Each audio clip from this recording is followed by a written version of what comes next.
Haleluya, puji Tuhan. Kita senang sekali boleh datang kumpul kembali semua karena anugerah Tuhan. Saya menyambut sekali lagi Bapak Ibu yang hadir di dalam melalui online, Tuhan memberkati. Setiap kita yang hadir juga Tuhan memberkati setiap kita.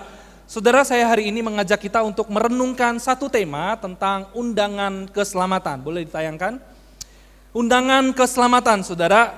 Mari kita renungkan sama-sama, sebetulnya apakah kita ini adalah orang-orang yang diundang oleh Tuhan untuk mendapatkan keselamatan. Saudara, mari kita buka Yesaya 55 ayat yang pertama.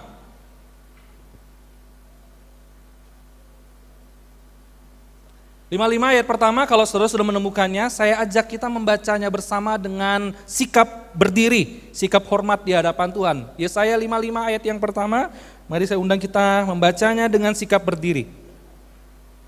Kalau sudah menemukannya, mari kita baca 1, 2, 3. Ayo, hai semua orang yang haus, marilah dan minumlah air.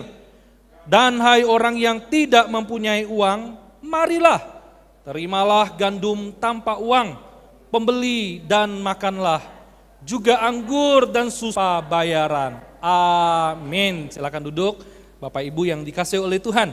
Baik saudara, hari ini kita akan membahas satu topik tentang undangan keselamatan Tuhan bagi orang berdosa. Saudara, saya percaya setiap kita pasti yakin bahwa Tuhan itu mengundang orang berdosa untuk diselamatkan. Amin. Nah, sekarang saya mau tanya Bapak Ibu, siapa di sini yang yakin sudah diundang oleh Tuhan untuk keselamatan? Angkat tangannya. Jangan cepat. Bagaimana lihatnya ya? Siapa yang yakin? Kalau itu saya gitu loh, berdiri kalau boleh. Saudara, saya tanya balik ya. Bagaimana kita bisa yakin kalau kita ini diundang sama Tuhan? Saudara yakin dari mana? Apa buktinya kalau saudara itu diundang? Ada suratnya, kepada yang terhormat. Ada suratnya? Apa buktinya kalau saudara kita diundang oleh atas kayu salib? Betul enggak? Iblis ngomong kayak gitu enggak? Iblis percaya enggak Yesus itu Tuhan? Iblis percaya enggak kalau Yesus itu datang ke dalam dunia untuk menghapus dosa manusia? Percaya. Kalau begitu, apa bedanya kita yang cuma percaya dengan mulut kita, dengan iblis, setan yang percaya juga, apa bedanya? Apakah setan juga diundang? Kan tidak, jelas kan? Saudara, bagaimana kita menjawab ini? Saudara tahu dari mana? Tahu dari mana kalau saudara diundang oleh Tuhan dalam keselamatan? Nah, oleh sebab itu kita akan renungkan dan kita akan cek dalam hidup kita, benar enggak kita diundang? Saudara, satu kali saya bicara tentang diundang, saudara. Satu kali saya pernah diundang, ini momen pertama dalam hidup saya diundang khotbah. Saudara, salah satu kebanggaan seorang hamba Tuhan dalam pelayanan itu apa saudara? Yaitu diundang khotbah. Saudara, waktu saya pertama kali melayani di sebuah gereja, waduh, datanglah sehelai kertas saudara, suratnya isi undangan khotbah. David Chong diundang khotbah ke gereja A. Gerejanya bukan gereja besar, isinya cuma 30 jemaat. Saudara, bukan masalah besar kecil gerejanya yang mengundang saya, tapi kebanggaannya itu loh. Saya dipercayakan untuk menyampaikan firman Tuhan di tempat lain. Wah, bangga sekali, senang sekali. Apalagi saya itu orang yang baru jadi hamba Tuhan, masih muda waktu itu saudara. Wah saudara, undangan diberikan 2 bulan sebelum hari H. Saudara, waktu terima undangan itu, sejak waktu itu saudara, saya belajar dengan giat, saya pelajari tema yang diberikan, saya pelajari ayat-ayat yang diberikan, saya dalami, saya baca buku komentari, saya baca buku-buku khotbah, saya dengar khotbah-khotbah yang berkaitan dengan yang sama saudara. Saudara, saya persiapkan saya, mau makan ingat khotbah, mau tidur ingat khotbah, mau apapun saya ingat khotbah itu, lihat apapun saya ingat saudara khotbah itu. Wah, singkat cerita, saudara, sampailah di hari H, saya datang ke gereja agak sedikit terlambat, masuk ke dalam gereja, duduk di depan, ibadah sudah mulai. Wah, saudara, memuji Tuhan, saya pakai jas rapi, pakai dasi, bawa Alkitab. Wih, dalam hati saya sebentar lagi saya akan berkhotbah, saudara ya, di gereja tempat orang lain. Wow, bangganya diundang, dihormati sekali. Saudara, singkat cerita, setelah WL ngomong, oke, baik, kita akan siapkan hati mendengar firman Tuhan, mari kita nyanyikan pujian. Saudara, waktu nyanyian pujian, saya menikmati puji-pujian yang dinaikkan saudara. Saya nyembah Tuhan, kami rindu Tuhan dengar firman-Mu. Saya tutup mata saudara. Tiba-tiba si WL ngomong begini, baik, waktu dan kesempatan saya berikan kepada akan menyampaikan firman. Saudara, begitu saya buka mata, tiba-tiba ada hamba Tuhan yang lain naik. Wow, saya pikir, Bagus ya gereja ini ya, sebelum ada pendeta yang diundang khotbah, itu diperkenalkan dulu, begitu itu pikiran saya. Jadi saya pikir itu saya akan diperkenalkan dulu sebelum khotbah, saudara. Hamba Tuhannya itu menghargai saya pikir gitu ya. Setelah dia doa, setelah selesai doa, dia mendoakan firman Tuhan. Wow, bagus ya gereja ini ya, sebelum pendeta khotbah, firman Tuhannya sudah didoakan sama hamba Tuhan setempat. Bagus ya, saya senang sekali disambut sedemikian rupa, saudara. Selesai dia doa, amin. Saudara, mari kita buka Alkitab, lalu dia lanjutkan dengan khotbah, sampai ibadah selesai, saya duduk di bawah. Saya duduk di bawah, saya ikut ibadah selesai, saya dengarkan khotbah hamba Tuhan itu, selesai kebaktian majelisnya datang sama saya. Pak David, terima kasih ya sudah datang ya, ingat loh jadwalmu minggu depan. Oh iya Pak, iya makasih. Saudara malu enggak? Malu saya, saudara. Malu bukan karena apa, saudara? Ya mungkin mereka enggak tahu, mereka pikir saya datang cuma buat kebaktian, tapi saya malu. Kenapa? Karena di gereja tempat saya melayani, saya udah minta izin, Pak saya minta izin hari ini saya diundang khotbah. Kan malu kan, pulang ngomong apa? Pak saya salah tanggal. Pak saya ternyata enggak diundang, kan malu kan? Saya malu juga dengan diri saya, terlalu excited, terlalu semangat, merasa yakin kalau saya diundang, tapi ternyata saya tidak diundang. Saudara, malu enggak kalau saudara suatu hari ditemukan sama Tuhan, Tuhan bilang, sorry aku enggak undang kamu loh. Loh Tuhan aku kan sudah pelayanan, loh Tuhan aku kan sudah doa, oh Tuhan aku kan sudah jadi orang Kristen puluhan tahun. Malu enggak?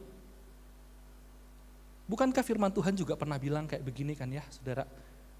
Tuhan, aku sudah bekerja bagi namamu, aku memberitakan Injil, melakukan mukjizat. Tuhan bilang apa?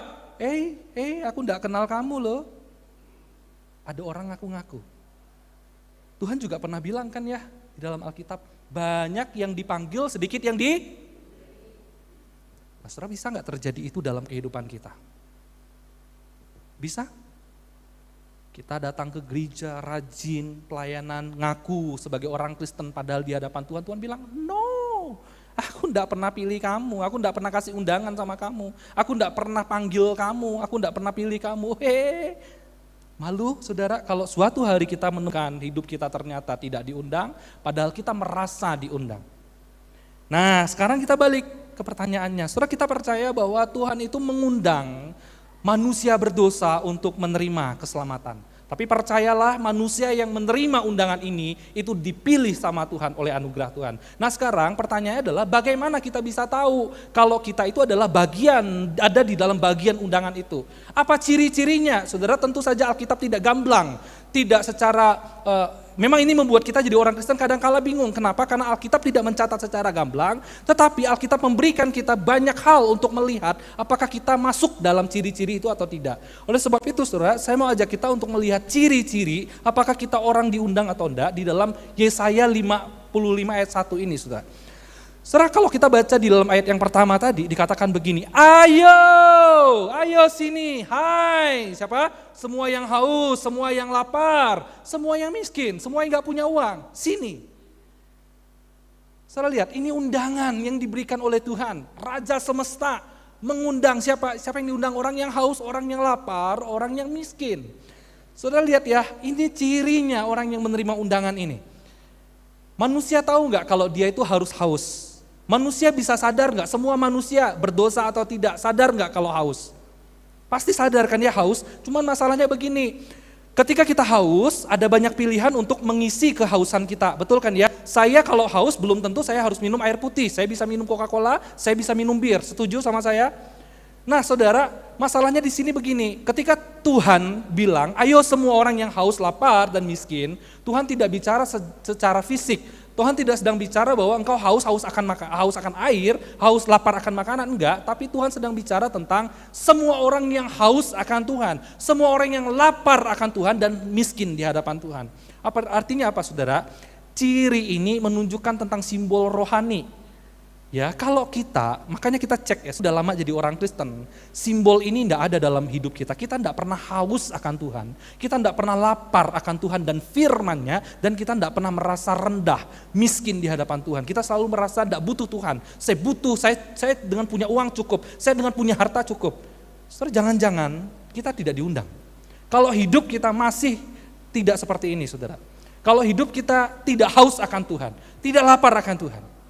Nah, sekali lagi begini, saudara. Sebagai manusia berdosa, kita tahu kita itu bisa haus. Kita tahu kita itu bisa lapar. Dan kita bisa sadar kalau kita itu miskin. Tapi masalahnya begini, saudara. Tidak semua orang haus memilih minuman yang tepat untuk diminum. Semua orang lapar memilih makanan yang tepat untuk makan. Dan tidak semua orang miskin merasa dirinya miskin. Nah, ini celaka. Ada orang miskin yang merasa dirinya tidak miskin, malah merasa dirinya kaya. Nah, saudara yang dikasih oleh Tuhan, demikian juga hidup kita di dalam Tuhan. Kalau kita ini adalah orang yang diundang Tuhan, saudara, sudah tentu tidak ada yang bisa memuaskan kita di luar sana. Hanya Tuhan yang bisa memuaskan kelegaan kita. Ada orang haus akan apa? Pujian. Ada orang haus apa? Harta dunia, haus wanita, haus cinta, haus apa lagi? Banyak. Tapi ada enggak yang haus akan Tuhan? Saudara, untuk kita bisa sampai haus, lapar dan miskin di hadapan Tuhan itu butuh anugerah Tuhan. Amin. Butuh anugerah Tuhan. Nah, oleh sebab itu, saudara, mari kita cek hidup kita hari ini. Kalau kita mengaku kita orang yang diundang oleh Tuhan, ada enggak 3 ciri ini dalam diri kita? Kita haus enggak sih selama ini sama Tuhan? Kita merasa cukup enggak Tuhan itu mati di atas kayu salib mengampuni dosa saya? Itu cukup enggak? Atau kurang? Tuhan, saya masih butuh harta lebih banyak. Tuhan, saya masih butuh kepastian hidup. Tuhan, saya masih butuh ini dan itu. Jangan-jangan Tuhan tidak pernah cukup dalam hidup kita. Dan jangan-jangan kalau kita terus berpikir demikian, kita bukan orang yang diundang dalam keselamatan itu. Nah, saudara, bukankah Yesus pernah berkata begini? Kata Yesus kepada mereka, "Akulah roti hidup, barang siapa yang datang kepadaku, ia tidak akan lapar lagi. Dan barang siapa yang percaya kepadaku, ia tidak akan haus lagi," saudara. Lihat, saudara, tapi masalahnya berapa banyak orang yang lapar, tapi diisi bukan di dalam Yesus, diisi dalam apa? Pengejaran harta duniawi, pengejaran kehormatan. Ada orang yang haus akan apa? Haus akan pujian, bukan diisi di dalam Kristus. Nah, saudara, sekali lagi ini semua anugerah dari Tuhan. Kalau engkau dan saya bisa terima. Nah, mari kita cek sekali lagi. Selama kita jadi orang Kristen, apakah kita sudah punya rasa haus, rasa lapar? Sehingga pada waktu kita merasa kalau kita tidak datang cari Tuhan, aduh, tenggorokanku rasanya kering. Saya kehilangan dehidrasi, saya mengalami dehidrasi, saya lemah jadi orang Kristen. Maka waktu saya kembali kepada Tuhan, saya dikuatkan lagi, disegarkan lagi. Oh, waktu saya tidak cari Tuhan, saya lapar, sakit perut saya, mah saya sampai tidak nyaman. Maka waktu saya cari Tuhan, saya dikenyangkan kembali. Saudara, ada enggak hati seperti itu? Kalau ada, saya meyakini saudara, bahwa saudara adalah umat pilihan. Bahwa saudara adalah orang yang diundang oleh Tuhan. Amin. Saudara, mari kita cek sekali lagi dalam hidup kita. Kita cek. Seorang penulis namanya, ada tiga kategori manusia, saudara, berkaitan dengan keselamatan, manusia dan keselamatan, saudara. Saudara, ada manusia yang pertama berkata begini, oh, saya tidak butuh keselamatan. Kenapa tidak butuh keselamatan? Karena tidak percaya ada surga dan neraka, tidak percaya apalagi ada Tuhan. Tuhan tidak ada, apalagi surga dan neraka, saya tidak percaya, jadi saya tidak butuh keselamatan. Yang saya butuhkan apa? Yang saya butuhkan ini loh, saya butuh harta yang banyak, saya mau jadi miliarder, mau kaya, saya butuh duit, saya butuh makan, itu yang saya butuhkan. Saya tidak butuh keselamatan. Nah, biasanya orang-orang seperti ini adalah orang-orang yang tidak beragama. Atau mengaku dirinya beragama padahal sebetulnya tidak percaya apa-apa. Hanya aktivitas dan formalitas. Yang kedua, saudara, ada orang yang merasa butuh keselamatan, tapi merasa bahwa keselamatan itu bisa baik. Kalau sudah pelayani aman, saya pasti diterima. Jadi karena merasa mampu melakukan sesuatu, maka Tuhan menyelamatkan dia. Karena merasa sudah memberikan yang terbaik, maka Tuhan menyelamatkan dia. Jadi ada kategori yang kedua adalah orang yang merasa dirinya mampu. Ada kategori yang ketiga, saudara. Dan inilah orang yang diundang oleh Tuhan. Yaitu orang yang merasa dirinya tidak bisa apa-apa. Tuhan, aku berdosa. Tuhan, aku tidak bisa selamatkan diriku. Bahkan mau pelayanan sampai seperti apapun. Mau aku bangun ribuan gereja. Mau aku doa seberapa waktu pun. Aku tidak akan bisa menyelamatkan diriku. Kecuali aku butuh anugerah-Mu, Tuhan. Aku butuh anugerah-Mu. Saudara, kalau kita cek dalam hidup kita. Dari kita 3 kategori ini. Saudara masuk yang mana? Apakah kita merasa dengan banyak pelayanan Tuhan makin berkenan dengan hidup kita? Apakah kita merasa dengan banyaknya aktivitas rohani, saudara, kita merasa Tuhan sudah menerima kita dan sorga pasti tersedia bagi kita? Atau jangan-jangan tidak ada pikiran apa-apa di otak kita. Kita ada Tuhan, tidak ada Tuhan, ada sorga, tidak ada sorga, ya wis biasa aja. Yang penting hari Minggu ke gereja. Jadi tidak percaya apa-apa.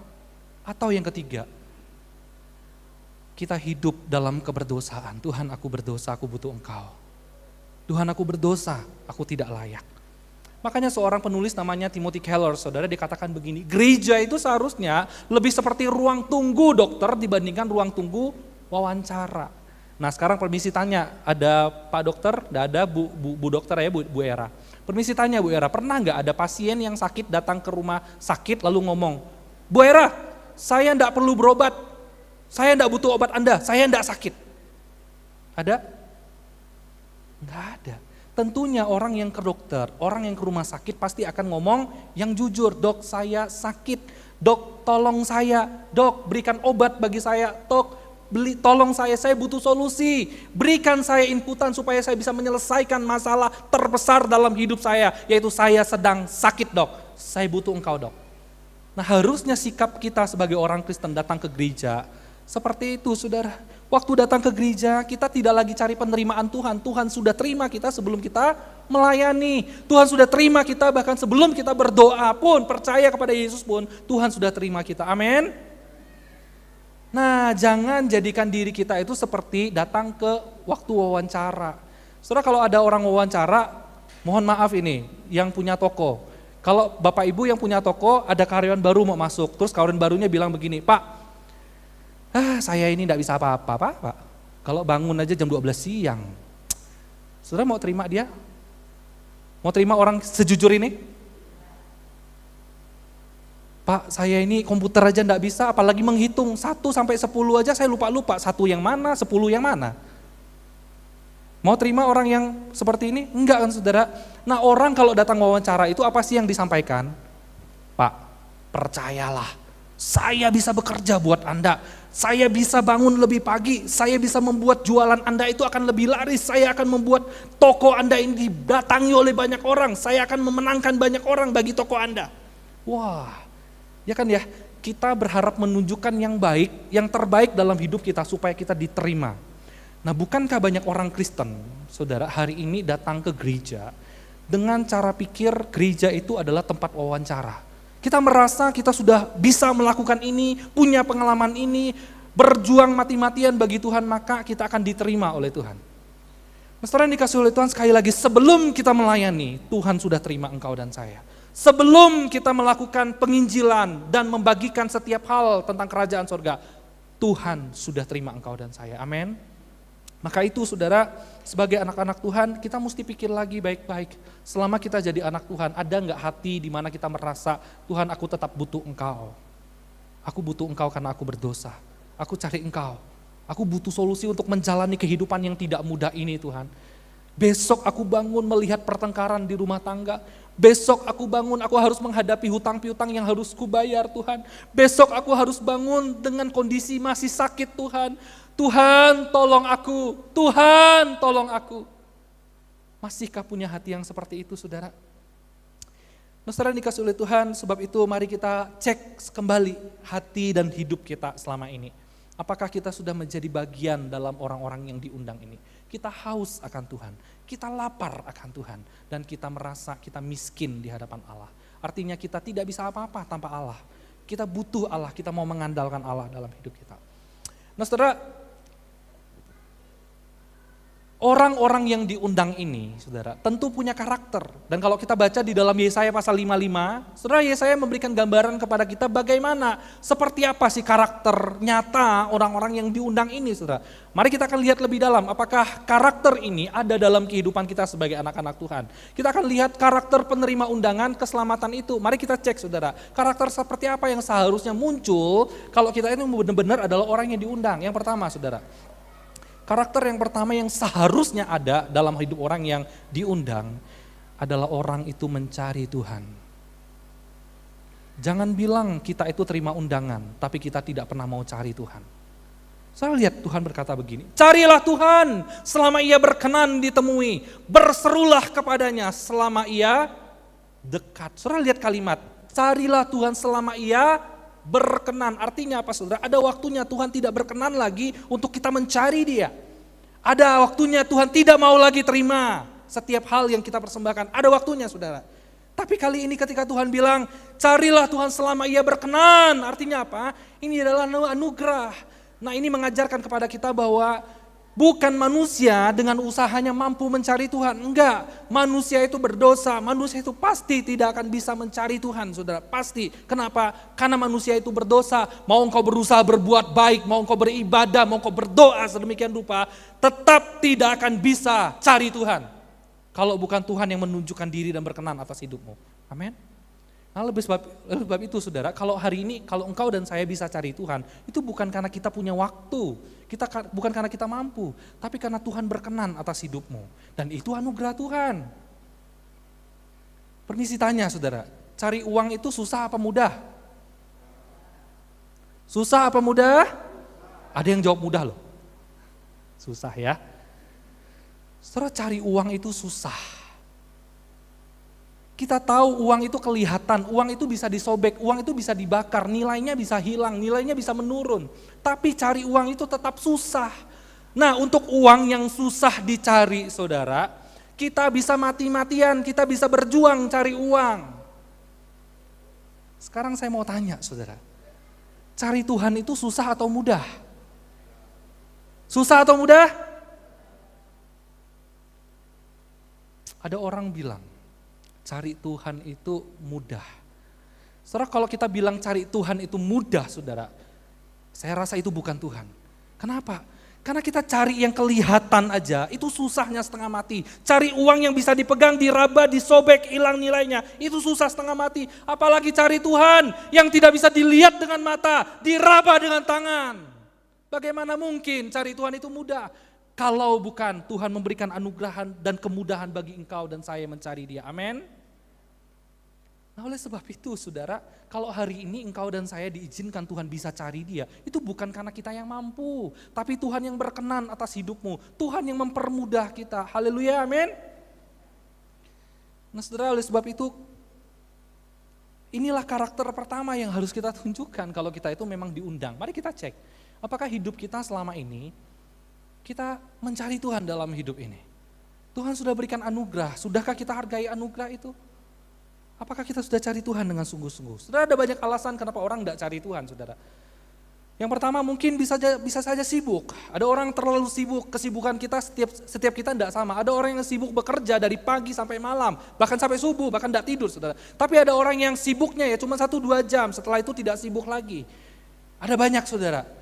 Tapi ada juga orang yang tidak cari Tuhan, kenapa? Karena dosa, seperti Adam dan Hawa. Pada waktu mereka melakukan dosa, mereka bukan cari Tuhan, malah mereka menghindar dari Tuhan. Ada orang yang menyimpan dosa sehingga akhirnya merasa tidak mau ketemu Tuhan, malu ketemu Tuhan, takut ketemu Tuhan. Tapi yang terakhir, ada orang yang tidak mau cari Tuhan ya memang karena tidak cinta sama Tuhan. Saudara, kalau kita cinta sama seseorang, kita pasti cari orang itu. Setuju? Kalau kita cinta anak kita, kemanapun anak kita berada, mau di ujung dunia, kita akan cari dia sampai dapat. Karena kita cinta. Kalau sama anak aja kita begitu cinta, apalagi sama Tuhan, saudara. Kalau kita memang mengaku kita cinta Tuhan, maka tidak mungkin kita tidak cari Tuhan. Jangan bilang kita cinta Tuhan, tapi hidup kita tidak pernah cari Tuhan. Nah, saudara dikasih oleh Tuhan, Tuhan rindu melihat karakter ini bertumbuh dalam hidup kita, yaitu orang-orang yang cari Tuhan dalam hidupnya. Saudara, satu kali ada seorang pendeta. Pendeta ini dumel. Saudara tahu dumel apa ya? Dia ngomel sama Tuhan. Tuhan, aduh ini loh Pak Acong ini loh. Tuhan, kenapa loh ini Pak Acong ini tidak aktif ke gereja? Dia tidak mau pelayanan, ibadah cuma seminggu sekali. Terus yang saya dengar Tuhan, ini Pak Acong ini loh doa itu cuma makan sama kerja toh, berarti cuma 4 kali. Kalau makannya 3 kali doa, kerjanya sekali, berarti 4 kali doanya dalam sehari. Oh Tuhan, kasihan sama Pak Acong ini, kok dia enggak pernah cari Tuhan. Nah singkat cerita Tuhan jawab begini, oh Pak Pendeta, ya gini saya kasih kamu tugas ya, besok saya jawab pertanyaan kamu. Sekarang kamu coba keliling desa, 12 jam besok ya. Besok kamu bawa segelas susu, terus kamu jaga susu yang penuh ini keliling desa selama 12 jam dari pagi ya. Nah, tidak boleh sampai tumpah setetes pun air susu ini. Oke? Siap? Oke Tuhan, gampang itu. Besok pagi dia ambil susu 1 gelas, dia keliling desa selama 1 hari. Selesai tugasnya, dia pulang dengan rasa bangga di hadapan Tuhan bilang, Tuhan, saya sudah melakukan tugasmu dan tidak setetes pun susu jatuh ke tanah. Hebat kan saya Tuhan? Kata pendeta itu. Saudara tahu Tuhan tanya apa? Tuhan tanya, kamu selama bawa susu itu, kamu cari aku enggak? Kamu ingat aku enggak? Pendeta itu jawab begini, aduh Tuhan, sorry Tuhan. Sorry, aku terlalu konsentrasi dengan susu ini Tuhan. Aku terlalu sibuk mikirin bagaimana supaya susu ini tidak jatuh. Aku terlalu sibuk mikirin bagaimana supaya tidak ada halangan dan rintangan yang membuat aku bisa jatuh. Aku cuma sibuk mikirin bagaimana menjaga susu ini berjalan dengan baik, tidak ada setetes pun yang tumpah. Aku sibuk dengan semua pekerjaan yang Engkau berikan. Saudara tahu Tuhan jawab apa? Tuhan bilang begini, ya, lebih baik Pak Acong kan ya, lebih baik Pak Acong sekalipun sibuk, meskipun cuma 3 kali cari Tuhan, 4 kali cari Tuhan, tapi masih cari. Jangan sampai kesibukan membuat kita benar-benar meninggalkan Tuhan, bahkan lupa sama Tuhan. Saudara, ada banyak cara untuk cari Tuhan. Ada orang yang cari Tuhan pada waktu dia bekerja sambil naik motor dia bisa nangis, Tuhan tolong aku Tuhan, hari ini aku harus kejar omset, bagaimana caranya kalau aku omsetnya tidak tercapai Tuhan, nanti aku dipecat.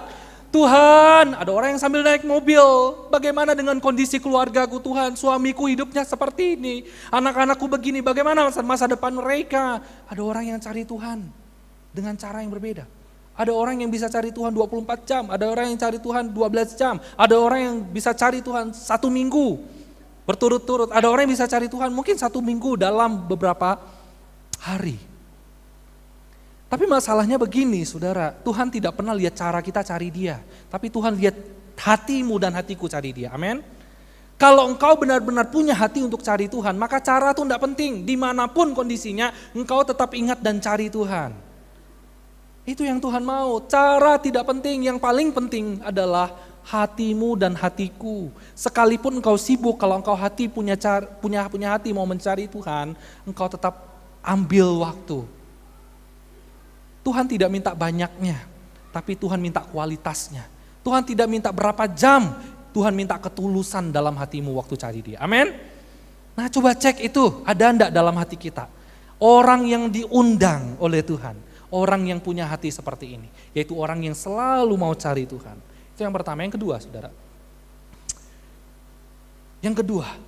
karakter yang kedua yang seharusnya ada di dalam orang yang diundang dalam keselamatan itu adalah hidupnya itu harus tobat saudara, harus hidup dalam pertobatan. Perhatikan ayat 7 saudara, baiklah orang fasik meninggalkan jalannya dan orang jahat meninggalkan rancangannya. Apa artinya saudara? Artinya Tuhan menuntut pertobatan terjadi dalam hidup kita. Apa itu pertobatan saudara? Pertobatan itu bicara tentang bagaimana kita meninggalkan hidup kita yang lama. Hidup yang lama apa? Hidup yang selalu senang akan dosa, hidup yang mencintai dosa, hidup yang tidak peduli dengan perasaan Tuhan. Itu hidup yang lama. Tapi marilah kita hidup dalam pertobatan. Itu artinya adalah sekarang hidup kita sudah baru. Hidup kita milik Tuhan. Kita hidup menyenangkan Tuhan. Kita benci dosa karena Tuhan benci dosa, amin. Nah kalau hari ini kita ngaku Kristen, tapi hidup kita masih suka buat dosa dan tidak peduli dengan perasaan Tuhan, tidak peduli dengan pengorbanan Tuhan dalam hidup ini, saudara, kita sedang bikin Tuhan sedih. Kita sedang bikin Tuhan sedih. Kenapa saudara? Orang itu sulit bertobat. Kenapa? Karena tidak mengerti. Karena tidak mengerti saudara, betapa kotornya dosa itu. Kenapa orang sulit tobat? Tidak sadar dosa itu sangat menyakitkan hati Allah. Kenapa saudara? Sekali lagi banyak orang tidak mau bertobat dalam hidupnya karena masih senang dengan dosa, masih senang pacaran dengan dosa, masih senang pakai waktunya untuk dosa. Tidak mengerti betapa menjijikkannya dosa itu. Nah saudara, satu kali ada seorang office boy saudara, dia kerjaannya bersihin toilet. Saudara, office boy ini mengeluh sama kepala sekolah di satu sekolah SD, saudara. Dia ngomong sama kepala sekolah, Pak kepala sekolah, gini Pak, saya ini tiap pagi kok, aduh sedih banget Pak. Loh kenapa Pak, kenapa Pak? Ini loh Pak, itu toilet cewek, toilet perempuan itu. Tiap kali saya datang pagi-pagi, itu cermin toilet itu dipenuhi dengan lipstik. Waduh, itu pasti ulah anak-anak perempuan ini loh, anak-anak SD, anak-anak perempuan yang lagi belajar pakai lipstik, terus lipstiknya dicium di di cermin toilet wanita itu. Oh gitu ya Pak, aduh harus dipanggil nih semua anak perempuan SD ini. Saudara, maka dipanggillah semua anak-anak perempuan SD itu saudara. Saudara, waktu dipanggil kepala sekolah menasihati, "Hei, kalian harus bertobat ya, tidak boleh kalian melakukan ini menyusahkan sekali, tahu enggak kalian, ini bikin sedih, yang cuci ini bikin sedih sekolah juga, jangan lakukan itu lagi." Oh saudara, anak-anak perempuan ini merasa, loh bukan salah kami Pak, tahu dari mana kalau kami pelakunya, coba cari, emangnya ada sidik bibir, lip sidik begitu ya, kan adanya cuma sidik jari. Coba cari ini bibir siapa Pak, ayo. Kan enggak mungkin, bukan kami lah Pak. Enggak mau tobat, keras kepala. Kan bukankah seperti ini orang Kristen saudara. Sudah dikhotbahin tetap enggak tobat. Sudah dinasihati tetap enggak tobat. Nah saudara, kalau saudara jadi guru kepala sekolah ini, kira-kira gimana caranya supaya mereka bertobat? Tidak lakukan hal yang serupa. Bapak Ibu coba jawab. Kalau Bapak Ibu yang jadi guru, gimana supaya mereka berhenti melakukan itu? Hah? Apa? Cerminnya dipecah? Hah? Dipecah terus pasang baru lagi? Bikin lagi?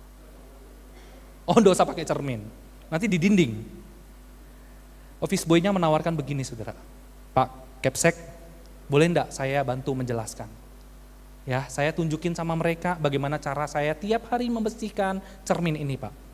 Oke silahkan, ya semoga mereka bisa bertobat. Saudara, Pak Kepsek itu ajak mereka, orang-orang ini, anak-anak yang bandel ini, yang enggak mau tobat ini saudara, ayo ke toilet. Dia ambil kain pel, dia masukkan kain pel itu ke dalam kloset.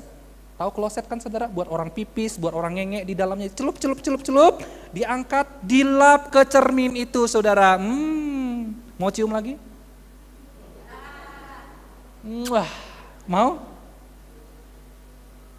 Saudara, kalau kita tahu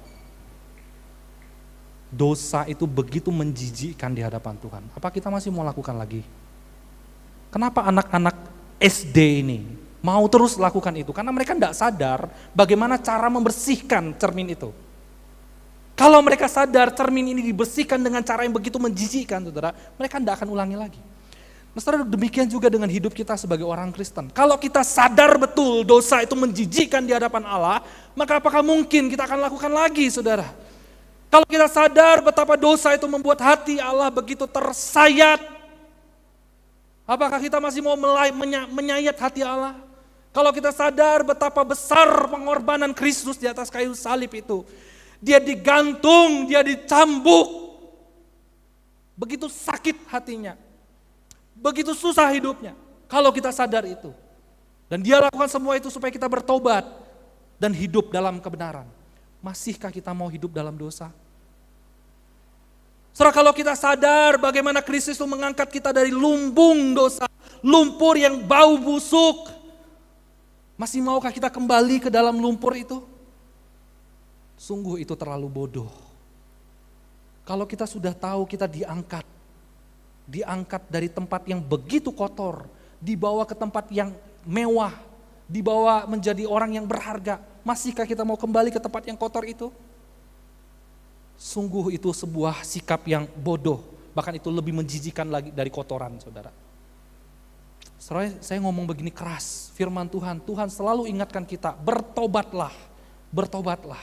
Kalau engkau hari ini benar orang yang diundang oleh Tuhan, maka tinggalkan hidup lamamu, amin. Ada orang cari Tuhan, tapi hidupnya pasti bertobat? Pasti? Saudara ingat kisah orang kaya yang muda, dia cari Tuhan Yesus? Ya, dia cari Tuhan Yesus. Tuhan, bagaimana cara supaya saya selamat Tuhan? Oh, Tuhan bilang, oke, kamu sudah lakukan ini baik semuanya, tinggalkan semuanya dan ikutlah aku. Tobat? Orang yang ngaku dengan mulutnya ikut Yesus belum tentu tobat. Orang yang datang ke gereja tiap minggu belum tentu tobat.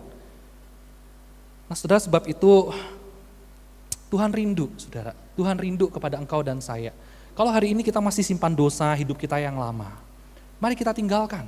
Kalau hari ini kita masih senang berenang dengan kolam keberdosaan kita, masa lalu kita yang tidak menyenangkan hati Tuhan, mari kita angkat dari kolam itu, keluar.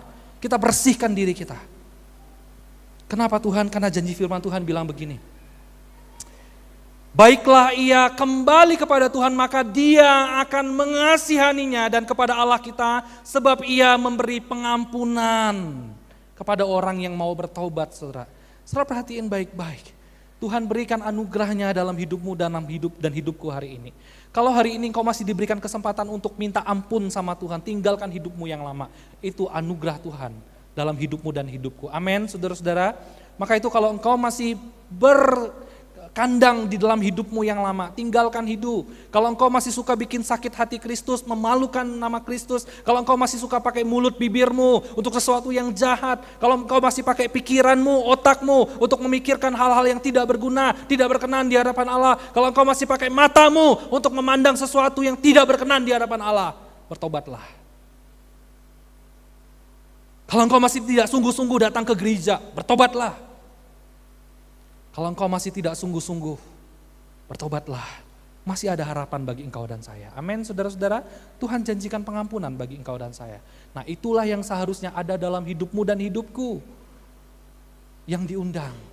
Kita tidak hanya hidup mencari Tuhan, tapi kita meninggalkan hidup kita yang lama. Kita tinggal dalam hidup yang lama, saudara. Yang ketiga, apa karakter orang yang menerima undangan itu, saudara? Yang ketiga adalah, ya kita harus hidup dalam kehendak Tuhan. Saudara yang dikasih oleh Tuhan, kita mesti hidup dalam kehendak Tuhan. Ayat 8 dikatakan begini, sebab rancanganku bukanlah rancanganmu, dan rancangan dan jalanmu bukanlah jalanku. Demikianlah firman Tuhan.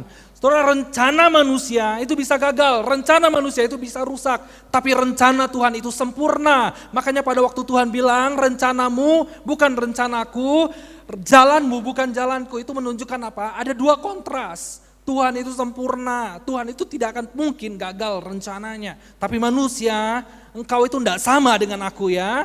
Engkau itu bisa kalah, engkau itu bisa gagal. Tapi rencanaku sempurna dalam hidup ini. Nah, oleh sebab itu saudara,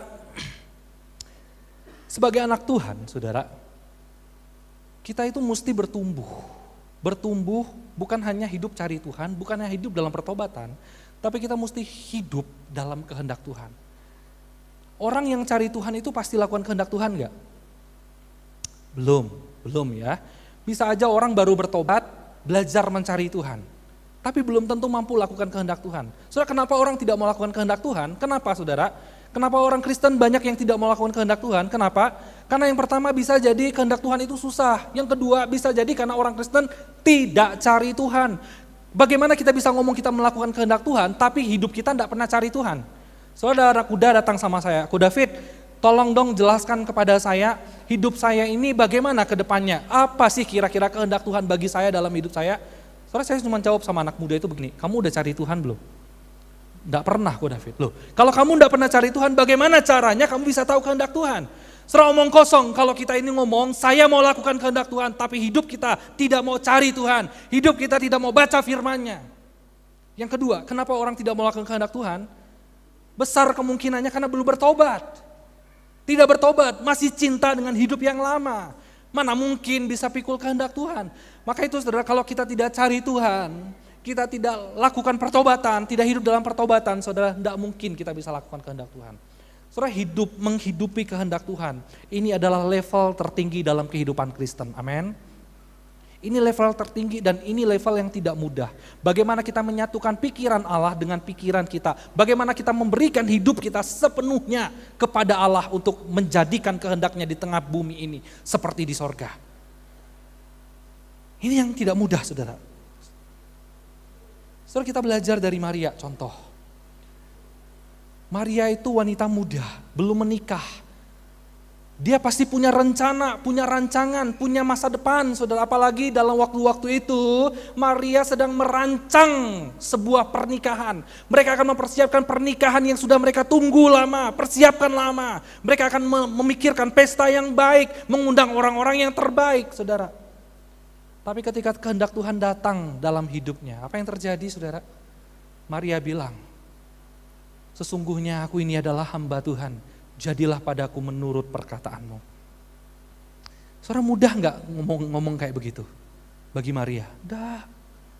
Bagi Maria enggak mudah. Saudara bisa bayangkan ya, Maria dan Yusuf itu sudah punya harapan sendiri, rancangan sendiri untuk masa depannya ya Pak. Mereka menikah normal, hamil setelah menikah. Yang terjadi apa? Kehendak Tuhan yang terjadi dalam apanya? Hamil sebelum menikah. Oh saudara, bagaimana cara menjelaskan hamil sebelum menikah ini kepada keluarga? Bagaimana cara menjelaskan hamil belum menikah ini kepada orang lain? Oh aku hamil oleh karena Roh Kudus. Bisa diketawain bukan Maria? Batin saudara.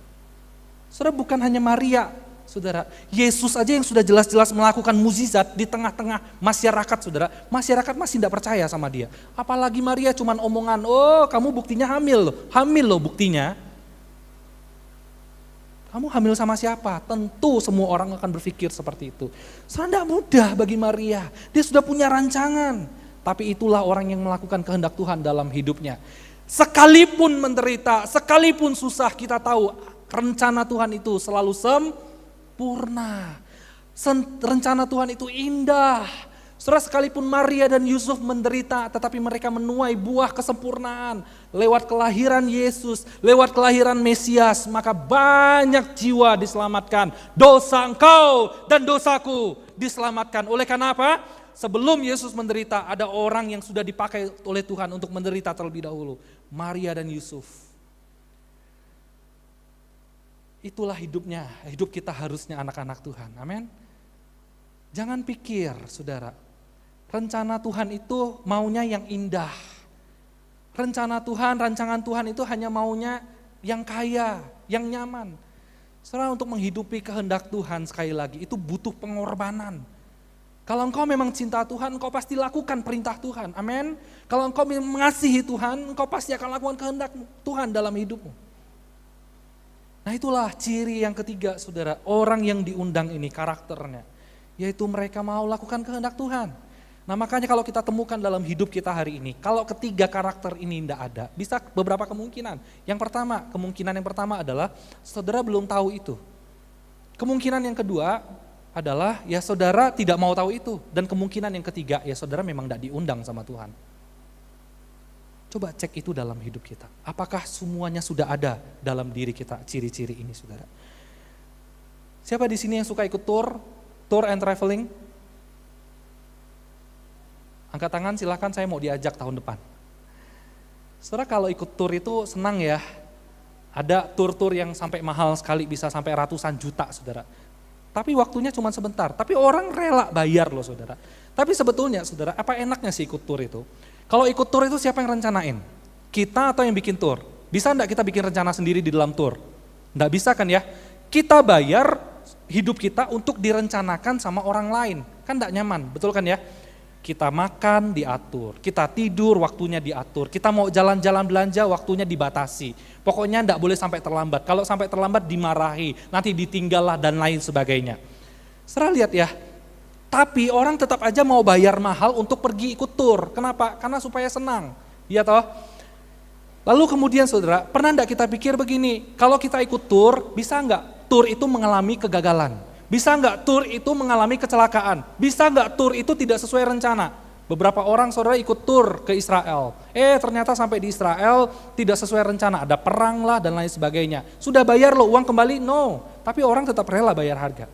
Nah saudara dikasih oleh Tuhan, kalau kita berani bayar harga untuk ikut tur, masakan kita tidak berani bayar harga untuk ikut rencana Tuhan yang sempurna dalam hidup ini? Kalau kita berani bayar mahal untuk tur yang bisa gagal aja saudara, yang tidak mungkin sempurna, masakan kita tidak berani bayar harga untuk melakukan kehendak Tuhan yang sudah pasti sempurna dan tidak akan pernah gagal dalam kehidupan ini? Nah saudara yang dikasih oleh Tuhan, melakukan kehendak Tuhan itu saudara, itu adalah tanda bahwa kita ini anak Tuhan. Jangan ngaku kita anak Tuhan kalau kita tidak pernah mau taat sama Tuhan. Jangan ngaku kita anak Tuhan. Saudara, lakukan kehendak Tuhan itu adalah tanda bahwa kita ini juga miliknya Tuhan. Dan kita cinta pada Tuhan. Saudara, melakukan kehendak Tuhan adalah tanda bahwa engkau dan saya sudah tumbuh rohaninya. Ada orang 30 jadi orang Kristen tapi tidak pernah tumbuh. Tidak pernah tumbuh. Masalah maka kita tidak boleh berhenti sampai di level jadi orang Kristen cuma cari Tuhan. Hari Minggu ke gereja, hari Minggu ke gereja, hari Minggu ke gereja, hari Minggu ke gereja, 30 tahun hari Minggu ke gereja masih sama. Nggak boleh. Kita harus moving saudara. Dari mencari Tuhan, hidup dalam pertobatan dan melakukan kehendak Tuhan. Amin saudara-saudara. Nah Tuhan rindu itu terjadi dalam hidup kita. Tentu jadi dalam satu kali. Semua ini terjadi dalam proses. Selama kita hidup dalam dunia ini, Tuhan menuntut ketiga hal ini saudara. Yaitu hidup mencari Dia, hidup dalam pertobatan, dan hidup melakukan kehendak Allah. Amin. Amin saudara-saudara. Tuhan rindu saudara. Kalau engkau benar cinta Tuhan, maka tunjukkan itu semua sama Tuhan. Masalah Lao Tzu itu adalah seorang film satu kalimat begini saudara. Kenxi ai de ren hui gei ni li liang,但是很细爱一个人能够给你真实. Coba ikut ulangi. 1, 2, 3. Kongsi gitu ya. Saudara tahu artinya apa? Kalau saudara pergi makan ke Tulung Agung ngajak David Chong gitu loh artinya. Sebenarnya artinya dicintai dengan tulus itu akan memberikan kekuatan dalam hidup kita. Makanya kalau kita lihat ya, orang itu kalau diterima, dihargai, itu semangat hidupnya bertambah. Tapi ada yang lebih dari itu, mencintai orang dengan tulus itu akan mendatangkan sebuah keberanian. Berani mati demi orang yang dicintai, amin. Nah saudara yang dikasih oleh Tuhan, Lao Tzu ini bukan orang Kristen. Lao Tzu ini pendiri agama Taoisme namanya saudara. Nah sekalipun dia bukan orang Kristen, tapi saya mau memetik satu kebenaran umum di dalam kalimat beliau ini saudara. Yaitu tentang cinta, saudara, tentang cinta. Nah saudara kalau dikaitkan dengan kekristenan apa sih saudara? Saudara kita jangan hanya berhenti jadi orang Kristen yang merasa dicintai oleh Tuhan. Saya sadar Tuhan cinta saya, maka saya balas dengan cara apa? Saya mau kuat dalam Tuhan, saya mau setia sama Tuhan. Saya mau rajin ibadah, enggak berhenti sampai di situ. Kita jangan hanya jadi orang Kristen yang mau dicintai, tapi kita juga harus jadi orang Kristen yang belajar untuk mencintai Tuhan, amin. Banyak orang Kristen cuma mau dicintai Tuhan, tapi tidak mau mencintai Tuhan. Maka kalau engkau beri diri untuk mencintai Tuhan dengan tulus, engkau akan diberikan keberanian untuk hidup bagi Tuhan. Sekalipun usahaku mati, enggak apa-apa aku hidup bagi Tuhan. Sekalipun tubuhku rontok, lemas, sakit, enggak apa-apa aku berani buat Tuhan. Kenapa? Karena kita cinta Tuhan dengan tulus. Kenapa banyak orang tidak berani korban bagi Tuhan? Karena tidak cinta dengan tulus. Kenapa banyak orang tidak berani berikan yang terbaik bagi Tuhan? Seadanya kalau bisa. Karena tidak cinta Tuhan dengan tulus. Saudara kalau kita ini mencintai dengan tulus, percayalah sama seperti kita mencintai anak kita. Kalau kita benar-benar sayang dengan tulus anak kita, hidup kita pun akan kita berikan. Bahkan kita mati bagi anak kita pun tidak apa-apa. Kita tidak tidur pun tidak apa-apa. Kita mati demi anak kita pun, kita tidak apa-apa. Kenapa? Karena saya punya keberanian, karena saya mencintai anak saya. Kalau engkau dan saya hari ini sungguh mencintai Tuhan dengan tulus, engkau tidak takut apapun. Hujan, aku cari Tuhan. Sakit, aku cari Tuhan. Usaha gagal, aku cari Tuhan. Aku persembahkan semuanya. Semua dari Tuhan, bagi Tuhan dan untuk kemuliaan bagi nama Tuhan. Amin saudara-saudara. Nah saudara kalau kita menghargai cinta Tuhan. Kalau Tuhan begitu menghargai engkau dan saya sedemikian rupa, Dia. Masa akan kita tidak belajar untuk mencintai Dia dengan tulus? Kalau Tuhan begitu mengasihi kita, masa akan kita hanya berhenti jadi orang Kristen yang cuman minggu ke gereja? Mari kita bangkit lebih lagi. Saya tidak hanya berhenti sampai cari Tuhan, saya tidak hanya berhenti sampai hidup dalam pertobatan, sekarang saya ingin lakukan kehendak Tuhan. Saya ingin melihat seluruh bumi ini, di bumi sama seperti di sorga, sesuai dengan kehendak Allah. Amin. Saudara, saya akan tutup dengan satu kisah nyata saudara. Saudara, satu kali ada seorang wanita, namanya Baekhyun saudara. Wanita asal Korea, tahun 1952, tanggal 24 Desember ceritanya. Nah ada satu wanita ini hamil saudara. Sementara di tahun itu adalah tahun perang di Korea Utara. Perang besar terjadi. Nah The Baekhyun ini dia sedang hamil dan waktu itu dia sudah mengalami kontraksi berat. Sementara suaminya tidak ada di rumah, suaminya pergi ikut berperang. Saudara, siapa yang bisa dia minta tolong? Dia miskin, tidak punya apa-apa. Dia cuma bisa cari ke tetangga-tetangga minta tolong. Tapi tidak ada satu tetangga pun yang mau tolong dia. Semua curiga, loh kamu hamil sama siapa? Tidak mau tolong kamu. Wes sudah. Tapi Baekhyun ini kemudian setelah dia capek, dia harus segera melahirkan. Dia ingat di seberang sana ada seorang misioneri namanya Miss Watson. Seorang Miss Watson ini seorang misioneri yang melayani di Korea Utara waktu itu. Sudah dia tahu, Baekhyun tahu perempuan ini baik, pasti akan menolong. Tapi singkat cerita dalam perjalanan ternyata Baekhyun tidak lagi bisa menahan kelahiran bayinya itu saudara. Jadi akhirnya dia melahirkan di bawah jembatan. Dan saudara bayang tidak punya apa-apa, tidak ada yang menolong, dia melahirkan dalam kondisi salju, dingin sekali saudara. Tidak ada tempat hangat bagi dia. Saudara apa yang dia lakukan? Tidak bisa lakukan apa-apa. Singkat cerita besok pagi tanggal 25 Desember. 25 Desember saudara, Miss Watson ini seperti biasanya dia itu kalau tiap kali Natal dia pergi berbagi dengan rakyat. Dia berikan souvenir, makanan kepada orang-orang desa sekitar saudara. Nah satu kali waktu tanggal 25 itu saudara, Miss Watson ini melakukan perjalanan. Dia dengar ada suara tangisan bayi di dekat jembatan saudara. So dia berhenti sejenak lalu dia cari tahu. Bayi menangis, dia cari-cari. Akhirnya dia lihat ada satu mayat telanjang bulat. Mayat telanjang bulat, mati kedinginan, seorang perempuan kulit putih. Dan di dalam mayat itu saudara terbungkus dengan pakaian mayat itu, yaitu bayi yang lahir tadi. Bayinya masih hidup. Saudara, jadi ceritanya malam sebelum bayi ini dilahirkan, ibu ini si Baekhyun ini dia lepaskan bajunya, dia telanjangi dirinya saudara. Dia pakai seluruh yang terbaik dalam dirinya, dia pakai semua yang baik. Dibungkus anak yang dia cintai itu supaya tidak kedinginan, supaya tidak menderita. Dia peluk erat anak itu, dia mati dalam kedinginan.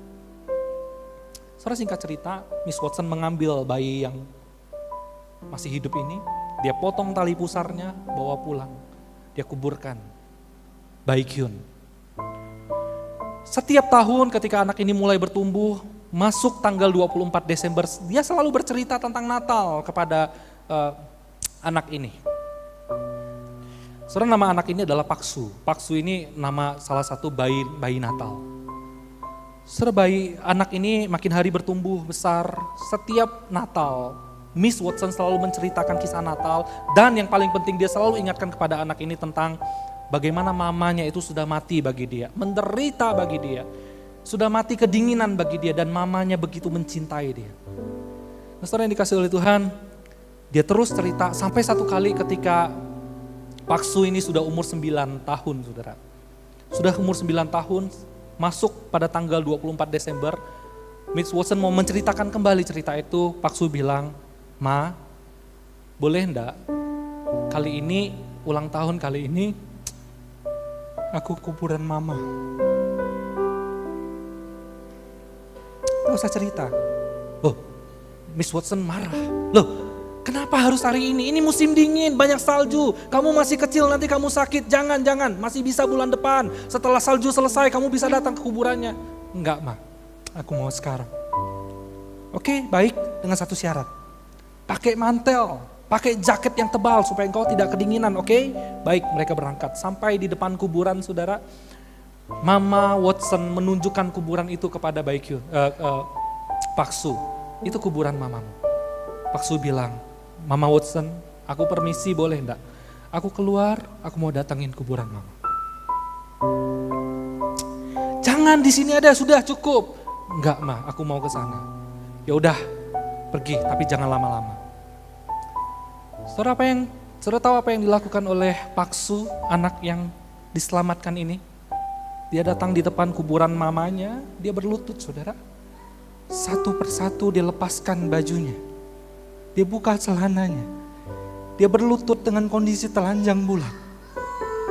Telanjang di hadapan mamanya, kuburan mamanya. Dia berkata, "Mama, sedingin inikah engkau mati bagiku dulu, Mama?